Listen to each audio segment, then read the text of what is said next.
In fact ప్రతి కంట్రీకి కూడా కావాల్సిన అదే కదా. మనం కూడా ఇప్పుడు సస్టైనబుల్ ఎనర్జీ పైన ఎట్లయితే షిఫ్ట్ అవుతున్నాం, సో దట్ టు మనం ఏదైతే ఆ డిపెండెన్సీని తగ్గించడానికి ఎక్కువగా ఈవీ వైపు ఎలాగైతే అనుకుంటున్నామో, like every country is trying to do that, so that ఒకరి మీద డిపెండెన్సీ తక్కువగా ఉంటే ఫారెక్స్ తగ్గుతుంది అని చెప్పేసి. సో దానికోసం ఇప్పుడు యుఎస్ ఈ క్యాంపెయిన్లో 14,000 బాంబింగ్ క్యాంపెయిన్స్ చేశారు. 14,000. సో మీరు ఒక్కొక్క దానికి ఒక్కొక్క మిసైల్ అని పెట్టుకోండి మినిమం. ఇరాన్లో అంటున్నారు, ఇరాన్ మీద దాడి చేసింది రీసెంట్లీ జరిగింది. ఈ మొత్తం 160 రోజులు they used almost 14,000 missiles bombing క్యాంపెయిన్స్లో. ఒక్కొక్క బాంబింగ్ క్యాంపెయిన్లో more than 3 కూడా వాడు ఉంటారు. ఒకేసారి టార్గెట్ హిట్ అవ్వదు కాబట్టి లైక్ మల్టిపుల్ టార్గెట్స్ని కొడతారు వాళ్ళు. ఇప్పుడు వాళ్ళ దగ్గర ఎన్ని మిసైల్స్ ఉంటే క్యాలిక్యులేట్ చేసుకోవచ్చు. సరదాగా నేను just open my calculator sir. 160, 14,000 divided by 160, దాంట్లో 40 చేయాలి. ఎందుకంటే ఫస్ట్ 40 days తర్వాత సీజ్ ఫైర్కి వెళ్ళిపోయారు వీళ్ళు. 14,000 divided by you can say 60 days. Okay, మీకు ఒక నంబర్ వచ్చేస్తుంది మీకు. 233 crores దాటిపోయింది sir. So 233 missiles per day కొడుతున్నారు వాళ్ళు. ఓకే, నా మీరు అర్థం చేసుకోవాల్సింది ఏంటంటే ఇదే టైంలో ఇజ్రాయెల్ 400 వాడారు. They were very careful with the missile. This one waste చేయకూడదు, ఇంపాక్ట్ ఉన్న దానికే కొట్టాలి మనం. అమెరికా అట్లా కాదు, వాడు ఒక డ్రోన్ కొడితే మిసైల్ కొడుతున్నాడు, డ్రోన్ కొడితే మిసైల్ కొడుతున్నాడు. అండ్ ఇరాన్కి స్ట్రాటజీ చాలా క్లియర్గా తెలిసిపోయింది మహేష్, దట్ వీళ్ళ యుఎస్ని వాళ్ళ వెపన్ సిస్టమ్స్ని డిగ్రేడ్ చేయడం, అమెరికా వెపన్ సిస్టమ్ని తగ్గించడం ఇరాన్ స్ట్రాటజీ. మీరు ఎన్ని రోజులు బాంబ్ చేస్తారు, కొన్ని రోజులు బాంబ్ చేసిన తర్వాత యువర్ ఎఫెక్ట్ ఇస్ ఫినిష్డ్ అన్నమాట. అట్లా.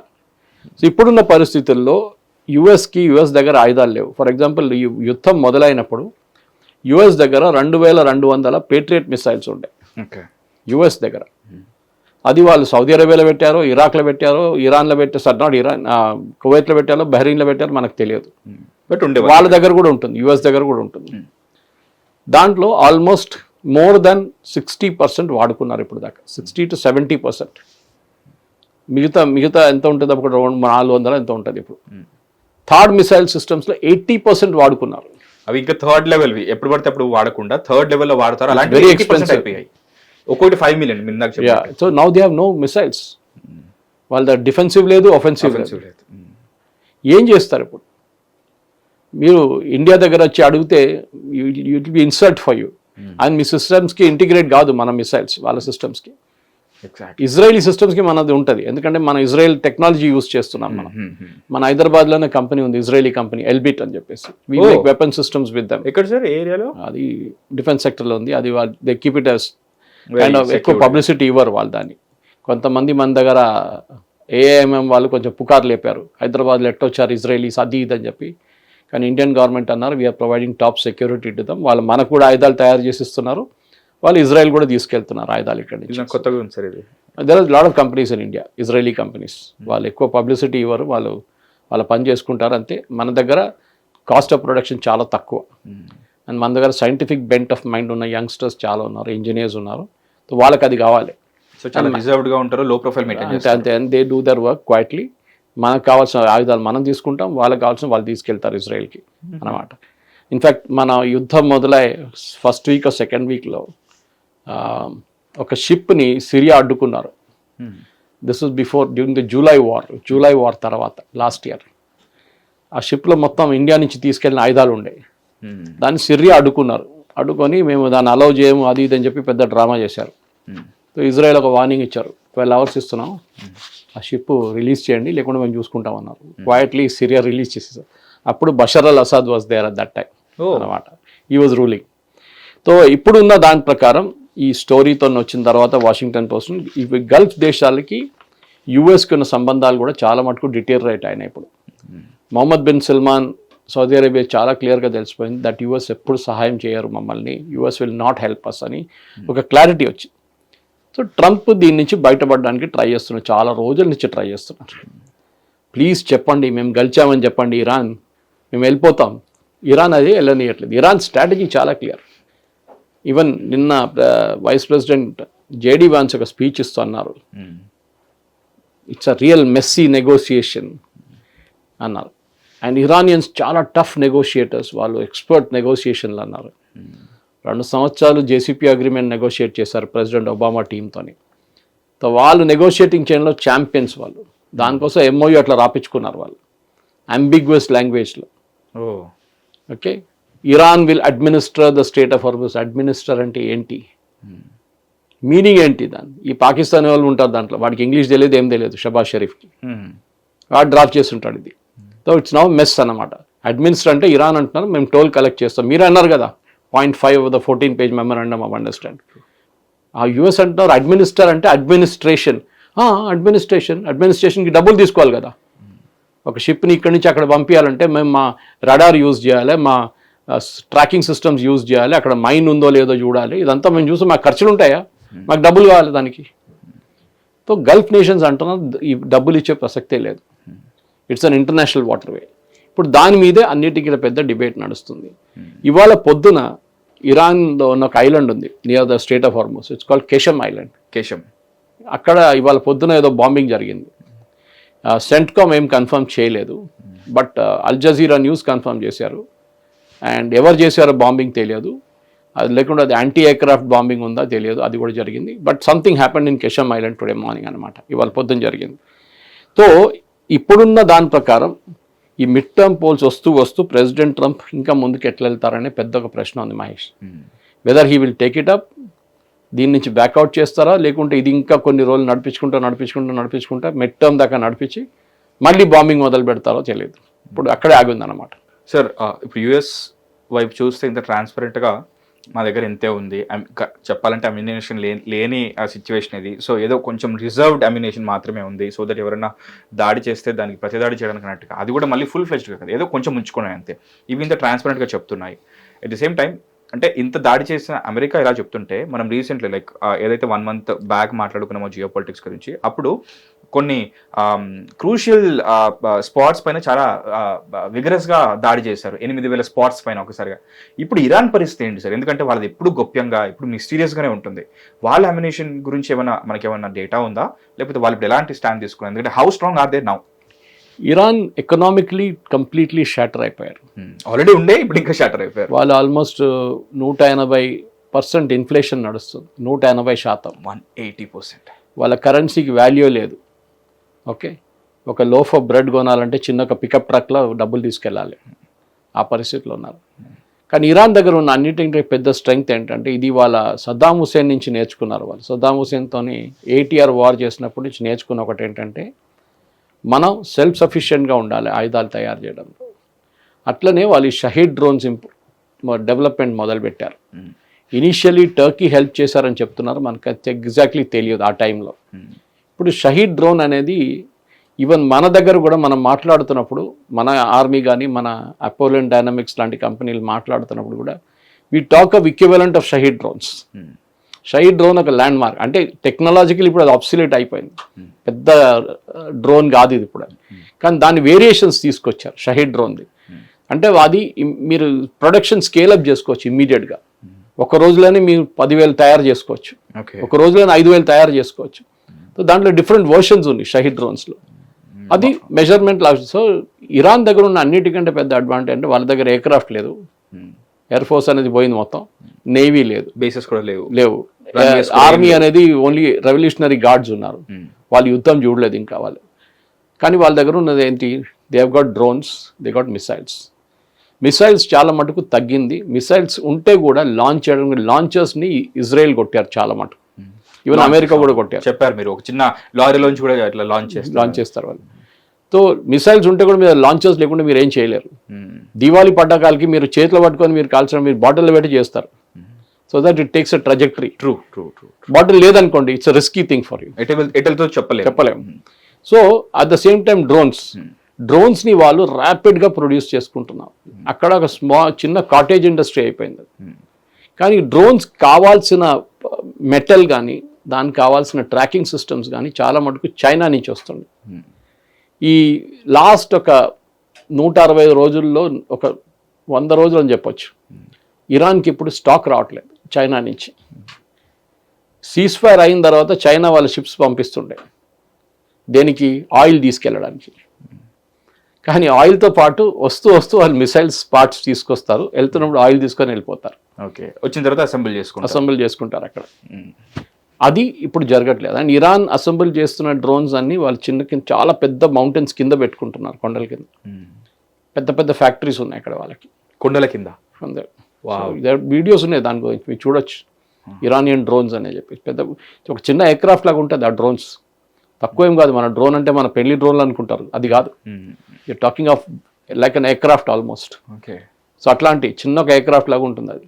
సో అట్లాంటి డ్రోన్స్ వాళ్ళు థౌజండ్స్లో ప్రొడ్యూస్ చేస్తున్నారు. ఇప్పుడు కూడా వాళ్ళ దగ్గర బహుశా ఒక 15 నుంచి 20,000 డ్రోన్స్ ఉండొచ్చు అని చెప్తున్నారు అమెరికన్ ఇంటెలిజెన్స్, సిఐ. సో వాళ్ళు దాంతోనే వాళ్ళు చేస్తున్నారు. షిప్ని కొట్టాలంటే డ్రోన్ వాడతారు, లేకుంటే చిన్న మిసైల్ కొడతారు. ఎందుకంటే షిప్ అక్కడ ఉంటుంది, మీకు అనిపిస్తుంది ఒక 5 కిలోమీటర్ దూరంలో. మీకు 100 కిలోమీటర్ దూరం కొట్టే మిసైల్ అక్కర్లేదు, 10 కిలోమీటర్ దూరం కొట్టే మిసైల్ చాలు. దాని కాస్ట్ చాలా తక్కువ ఉంటుంది, దాంతో కొడతారు వాళ్ళు.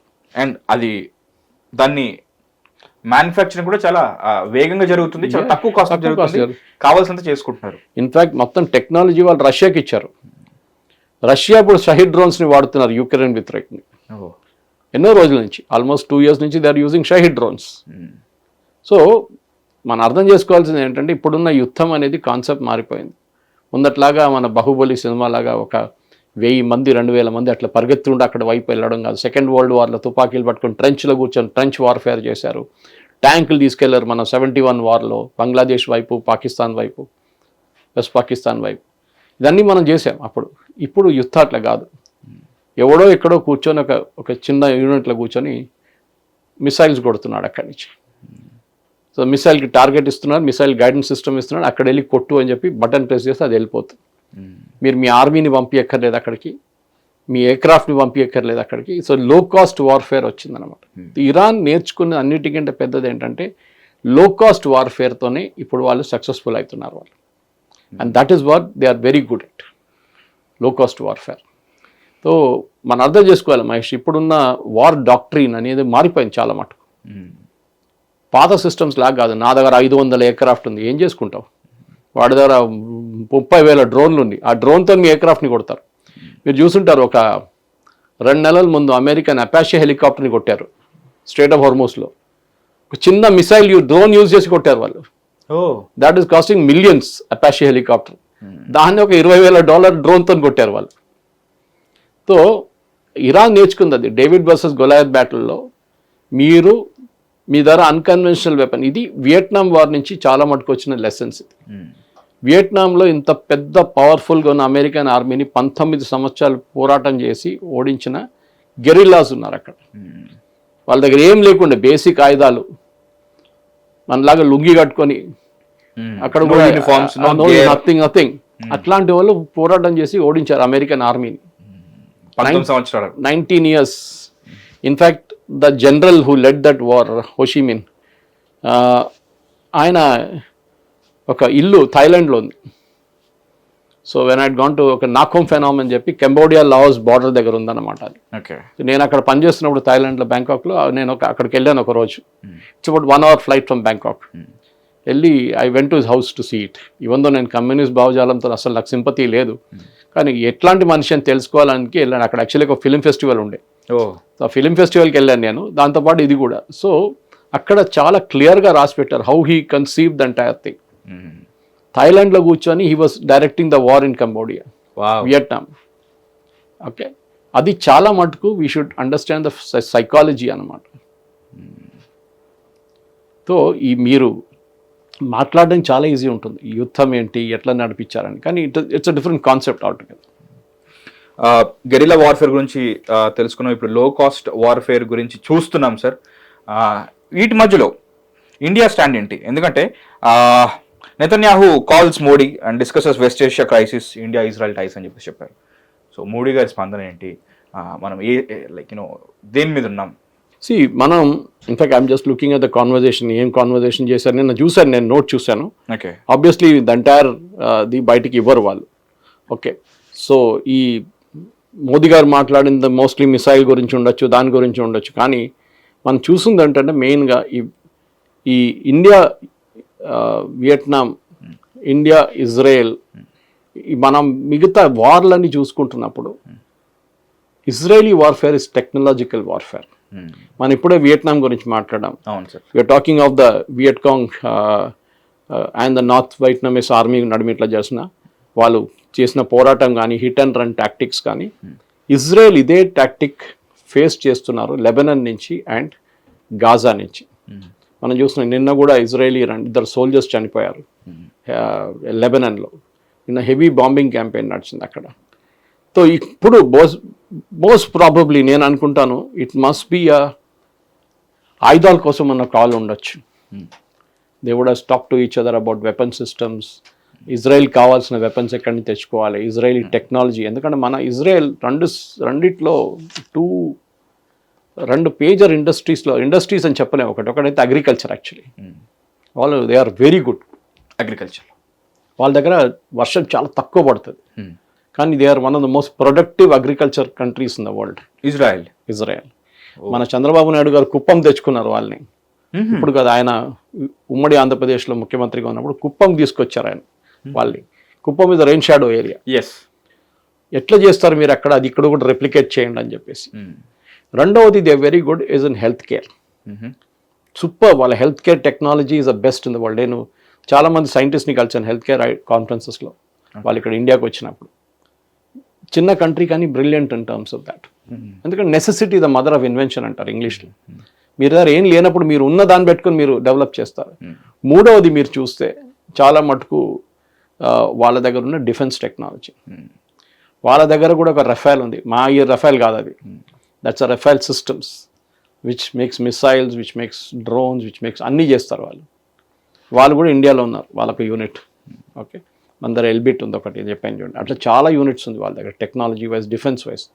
సో ఇజ్రాయెల్ అండ్ ఇండియా నడిమిట్లో ఉన్న డిఫెన్స్ కోఆపరేషన్ పెంచుకోవడానికి బహుశా మాట్లాడుతుంటారు. అండ్ నెటన్యాహు కూడా told him what is happening, ఏం జరుగుతుంది. మన యూఎస్కి వెళ్ళారు, వాషింగ్టన్కి వెళ్ళి ప్రెసిడెంట్ ట్రంప్ని కలిశారు. ఏం మాట్లాడారు దాని గురించి, ఈ యుద్ధానికి how the piece talks with Lebanon ఎట్లా నడుస్తుంది. గాజాలో ఇప్పుడు ఒక డిసార్మమెంట్ ప్లాన్ చేశారు ప్రెసిడెంట్ ట్రంప్, కానీ నెటన్యాహు అంటా నాకు అసలు తెలియదు ఈయన ఏం మాట్లాడుతున్నాం. మొన్న అక్కడ యూఎస్కి వెళ్తే నాకు చెప్పలేదు అసలు, కానీ ఇక్కడేమో అయిపోయింది, అంత యుద్ధం అయిపోయింది, హమాస్ని డిసార్మ్ చేస్తున్నా. ఏం జరగదు. President Trump the bluff and bluster. ఆయనకి ఎట్లనో ఈ నెక్స్ట్ 2 years నడిపించుకుంటూ పోయి లాస్ట్లో ఇదంతా తీసుకెళ్ళి వ్యాన్స్ తల మీద వేసేస్తాడు. ఆల్రెడీ నిన్న చెప్పేశాడు next election Vance will be the presidential candidate అని చెప్పేసి రిపబ్లికన్ పార్టీ నుంచి. ఓకే, సో ఈ యుద్ధం ఎట్లయినా ఎండ్ చేయాలి. డెస్పరేట్గా ఉన్నారు ప్రెసిడెంట్ ట్రంప్.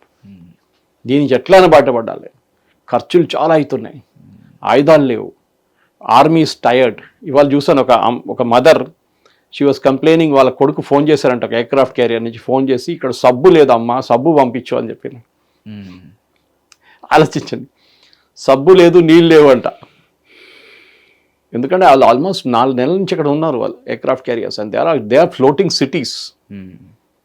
సో ఈవెన్ వాళ్ళది they had another ship which got spoiled. వాళ్ళ టాయిలెట్ స్పాయిల్ అయితే I think it Gerald Ford. It had be taken back for repair. Toilets పని చేయట్లేదని చెప్పి. ఎంత 2,000-3,000 మంది ఉంటారు దాంట్లో. It is not easy to maintain it. So even food కోసం వాళ్ళు స్ట్రగుల్ చేసినప్పుడు మన దగ్గర అడిగారు. మనం గుజరాత్ నుంచి ఫుడ్ పంపించాం వాళ్ళకి. ఓకే, ఎందుకంటే వాళ్ళ దేశం నుంచి చాలా దూరం ఉన్నారు కదా. వెస్ట్ ఏషియన్ కంట్రీస్ ఇస్తారు యూజువలీ, కానీ వాళ్ళే ఇప్పుడు ఎంటర్ అయితే ఇరాన్ కొడతారు గల్ఫ్కి. సో వాళ్ళకి భయం. సో మన దగ్గర తెప్పించుకున్నారు. సో వాళ్ళ ఆర్మీ ఈజ్ టయర్డ్. వాళ్ళు ఎట్లయినా రిటర్న్ వెళ్ళిపోవడానికి ట్రై చేస్తున్నారు. కానీ ప్రెసిడెంట్ ట్రంప్ ఏమంటారు, ఇదేంటి 6 నెలలు కదా, 5 నెలలు కదా. వియట్నాం 19 సంవత్సరాలు పోరాటం చేశాండి వియట్కాంగ్తో. మేము ఒక బెంచ్ మార్క్ ఉంది కదా, దాని ఎందుకు మీట్ అవ్వట్లేదు అన్నట్టుంది. So you are fighting a battle which is unconventional warfare. మీరు చెప్పాను చూడండి, మీరు ఎయిర్ ఫోర్స్ యూస్ చేస్తున్నారు, వాళ్ళు మిసైల్స్ యూస్ చేస్తున్నారు. మీరు హై అండ్ థర్డ్ సిస్టమ్స్ కొడుతున్నారు డిఫెన్స్ కోసం, వాళ్ళు డ్రోన్లు వాడుతున్నారు. సో మీ కెపాసిటీని, మీ కాస్ట్ ఆఫ్ వార్ని పెంచుతున్నారు మీరు. వాళ్ళకి మీ ఖర్చు చేస్తుంది $10 million అంటే గంటకు, వాళ్ళేమో $10,000 ఖర్చు పెడుతున్నారు. So they are driving you out of business. అదే ఇప్పుడు యుద్ధం ఆగింది. ప్రెసిడెంట్ ట్రంప్ సీజ్ ఫైర్ అని చెప్తారు చూడండి. సీజ్ ఫైర్ ఏం దేని కాదు, ఆయుధాలు లేవు, ఏం చేసుకుంటావు? బాంబింగ్ చేయాలంటే ఆయుధాలు కావాలి కదా. టామహాక్ మిసైల్ కొడుతుంది, చూడడానికి చాలా బాగుంటుంది, కానీ each one cost $10 million. What you do?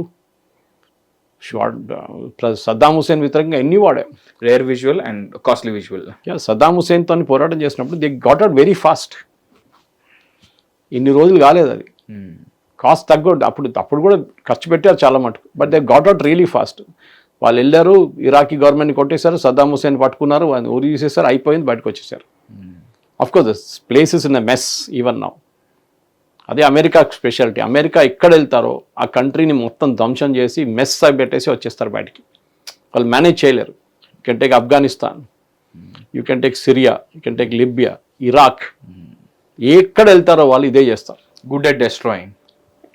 More than destroying, they will make it a mess. They cannot administer. గవర్నమెంట్ని టాపుల్ చేస్తారు. దాని తర్వాత ఏంటి, you have to install another government కదా. ఇరాక్లో గవర్నమెంట్ ఉందంటే ఉంది, కానీ అక్కడ రెబల్స్ ఎక్కువ ఉన్నారు. ఐసిస్ ఉన్నారు, అల్ఖైదా ఉన్నారు, ఇరానియన్ బ్యాక్ మిలిషియా ఉన్నారు. వాళ్ళు గొడవ చేస్తున్నారు. ఒఫిషియల్ గవర్నమెంట్కి అసలు పవరే లేదు. సో అమెరికన్స్ అదొకటి స్పెషాలిటీ ఉంది. ఇంకోటి ఏంటంటే వాళ్ళు ఎప్పుడు వాళ్ళ కంట్రీలో యుద్ధం చేయరు. అమెరికాలో ఇంకొక కంట్రీతో యుద్ధం చేసిన ఎగ్జాంపుల్ నాకు ఇవ్వండి. Except for pearl harbour. That's only time Japanese వచ్చి సెకండ్ వరల్డ్ వార్ కన్నా ముందు వచ్చి అమెరికాని కొట్టారు. అప్పుడు దానికన్నా ముందు అమెరికన్ సాయిల్ మీద ఏ యుద్ధం జరగలేదు. వాళ్ళు అన్ని దేశాలలో యుద్ధం చేస్తారు. Second was 9/11, but that is technically not a war. అదొక టెర్రరిస్ట్ అటాక్ ఉంది. అమెరికా చాలా కేర్ఫుల్ ఉంటారు. మా ల్యాండ్లో యుద్ధం జరగకూడదు. ఇంకొక కంట్రీలో వెళ్ళి 50,000 మంది చస్తే చావని అండి. మా దగ్గర ఈవెన్ 10 మంది చచ్చిపోతే పెద్ద ఇష్యూ అయిపోతుంది. సో ఇక్కడ రాకండి మీరు. So this is America stand. దానికోసం సెకండ్ వరల్డ్ వార్లో చాలా మటుకు అమెరికా పార్టిసిపేట్ చేయలేదు. టువర్డ్స్ ఎండింగ్ అమెరికా వచ్చారు పర్ల్ హార్బర్ తర్వాత, to take credit. And then వెళ్ళి హిరోషిమా నాగసాకి బాంబింగ్ వేసేసారి, ఫినిష్ అయిపోయింది, యుద్ధం ఎండ్ అయిపోయింది. అప్పుడు దాకా మేము రాము. విన్స్టన్ చర్చిల్ అడిగినా కానీ వీఆర్ నాట్ కమింగ్. మీరు రష్యా, జర్మనీ అంతా వాళ్ళు మీరే కొట్లాడుకోండి, మాకు దీంతో సంబంధం లేదు. మేము వీఆర్ ఓషన్స్ అవి అంటారు ఏమనంటే. సో ఇప్పుడున్న పరిస్థితుల్లో Mahesh, I think president Trump ఇంగ్లీష్లో సింపుల్ లాంగ్వేజ్ చెప్పి is looking for a way out. ఎట్లయినా దీని నుంచి బయటపడాలి. దానికోసం ఏ ఐడియా ఇచ్చినా ఆయన తీసుకుంటాడు ఇప్పుడు. కానీ ఆయనకు ఒకటే ఉంది, నేను గెలిచాను అని చెప్పాలి. నేను అక్కడి నుంచి ఓడిపోయి బయటకు వచ్చానని చెప్పకూడదు. దానికి చూపించడానికి ఇది. ఎందుకంటే మీరు అక్కడ ఎందుకు వెళ్ళారు, ఇరాన్ దగ్గర న్యూక్లియర్ వెపన్ ఉండకూడదు. మీరు బయటకు వచ్చిన తర్వాత ఇరాన్ దగ్గర న్యూక్లియర్ వెపన్ ఉంటే మళ్ళీ that is the defeat for you. Because మీరు జేసీపీ అగ్రిమెంట్ని డస్ట్బిన్లో వేసిన మనిషి మీరు. President Obama is a useless fellow అని చెప్పిన మనిషి మీరు. ఇప్పుడు ప్రెసిడెంట్ ఒబామా నవ్వుతున్నారు మిమ్మల్ని చూసి. మీరు ఏం ఒప్పందం చేయలేకపోతున్నారు, ఆ జేసీపీలోనే బాగుండే అని చెప్తున్నారు అందరు ఇప్పుడు. ఇది ప్రెసిడెంట్ ట్రంప్ ఫియాస్కో అని చెప్పొచ్చు. ఐ థింక్ కొన్ని పెద్ద పెద్ద లీడర్స్ యుద్ధాలు ఓడిపోయి వాళ్ళ దేశం నుంచి పారిపోవాల్సి వచ్చిన పరిస్థితి కూడా ఉంది. And I think president Trump is coming very close to that. Okay, మీరు విన్స్టన్ చర్చిల్ని చూడండి. ఆయన బ్రిటన్ని సెకండ్ వరల్డ్ వార్లో గెలిపించిన మనిషి. విన్స్టన్ చర్చిల్ అంత పవర్ఫుల్ లీడర్ ఉండే ఆయన. కానీ ఏం జరిగింది దాని తర్వాత, నెక్స్ట్ ఎలక్షన్లో ఆయన ఓడిపోయింది. So they are ruthless people. Voters are ruthless దాంట్లో. ప్రెసిడెంట్ ట్రంప్ నెక్స్ట్ టర్మ్ లేదు ఎట్లయినా, ఆయనకు తెలుసు మ్యాక్సిమం ఇంపాక్ట్ జేడీ వ్యాన్స్ మీద ఉంటుంది. నాకు ప్రాబ్లం లేదు, మిడ్ టర్మ్ ఓడిపోతే కూడా నాకు ప్రాబ్లం లేదు. దాని తర్వాత ఎట్లనో 2 సంవత్సరాలు నడిపించుకుంటాను నేను. Then JD Vance has to take over. ఆయన మీద ఈ ప్రాబ్లమ్స్ అంతా ఆయన తల మీద వచ్చి పడుతుంది. అమెరికాలో ఇప్పుడున్న ఇన్ఫ్లేషన్ చాలా ఎక్కువ, unemployment is high, fuel prices ఎక్కువ ఉంది. అమెరికన్ ప్రజలకి మీరు టారిఫ్ పెట్టిన తర్వాత సూపర్ మార్కెట్లో ఏ ప్రోడక్ట్ కొన్నా వాళ్ళకి టారిఫ్ మీద వాళ్ళకి ఇంపాక్ట్ పడుతుంది. సో ఆయన కంట్రీని మొత్తం మిస్మేనేజ్ చేశారు. మేక్ అమెరికా గ్రేట్ అగైన్ అన్నారు, కానీ he has made America worse again. ఇందులో short news, live news, entertainment shows, movies, digital magazines తో పాటు మీ జిల్లా వార్తలను కూడా ఫ్రీగా చూడొచ్చు. ఇంకెందుకు ఆలస్యం, వెంటనే హిట్ టీవీ యాప్ ని డౌన్లోడ్ చేసుకుని ఫ్రీగా ఎంటర్టైన్మెంట్ పొందండి. Hit TV app. Hit TV app. Please download hit TV app. Hit TV app ని ఫ్రీగా డౌన్లోడ్ చేసుకుని ఎంజాయ్ చేయండి. మీకు నచ్చిన ఎంటర్టైన్మెంట్ కోసం హిట్ టీవీ యాప్ ని ఫ్రీగా డౌన్లోడ్ చేసుకుని ఎంజాయ్ చేయండి. హిట్ టీవీ యాప్ ని డౌన్లోడ్ చేసుకుని ఆస్వాదించండి, ఆశీర్వదించండి. ఇంతమంది సెలబ్రిటీలు హిట్ టీవీ యాప్ ని డౌన్లోడ్ చేసుకోండి అని చెప్తున్నారంటే ఎంత మంచి యాప్ ఆలోచించండి. అమెరికా అమెరికా అమెరికా అమెరికాలో చదవాలనుకునే వాళ్ళకి విశ్వసనీయమైన పేరు మన శౌర్య కన్సల్టెన్సీ. UK లో 1 year masters, UK లో 1 year masters, 2 years work permit up to 5 years visa. Contact Saurya Consultancy. Contact 89851 89851.